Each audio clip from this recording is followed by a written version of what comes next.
I think it's like a weakness of television, to be honest with you. That idea of like it's soap opera-esque, the idea of just keep them sticking around and not paying things off. Yeah, hi, I'm Jonathan Blomberg, writing for MovieZine in Sweden. How's it Hi, going? Jonathan. It's doing great now, and I get to speak with the two of you, of course.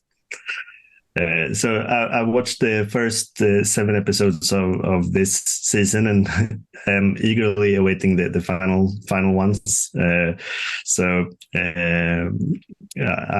loved the previous seasons as well, and I might add that my grandfather was a pastor for his entire life, so I've been watching this show with those kind of eyes in mind. That's awesome. Yeah. Yeah. So I know that you previously said, Danny, that you don't like making seasons that are not contained, like with the cliffhanger in the end, and I really appreciate that. So I wanted to know how you like started to shape out this how this season worked to be.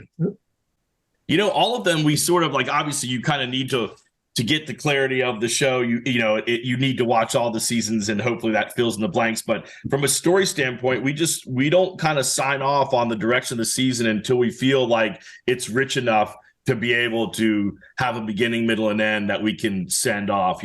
I can't tell you how many times I'll watch something and they'll like just keep hinting about what's next. And then you get to the finale of the season and they didn't answer anything. They didn't show you anything. They didn't pay off anything. I feel like it's a dirty. Then it's canceled. Yeah. And it gets canceled, or even when it comes out a year later, you don't give a shit anymore. Like you were into it then, and now you don't care how it resolves because you've already kind of mentally like compartmentalized it. I think it's like a weakness of television, to be honest with you. That idea of like it's soap opera-esque, the idea of just keep them sticking around and not paying things off. It feels like it's taking a shortcut. Yeah, I hope other showrunners will take that and do more like you do. So this season, Cassidy, you kind of get your own thing with the system. The system, yeah. Yeah. Yeah. So how was it to do that?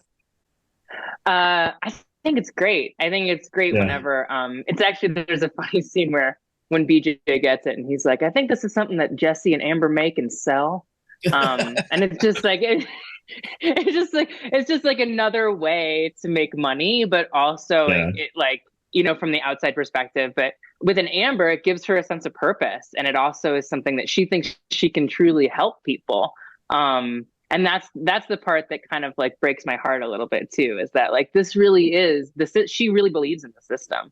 And it's born out of her own sense of need for that as well, which is interesting.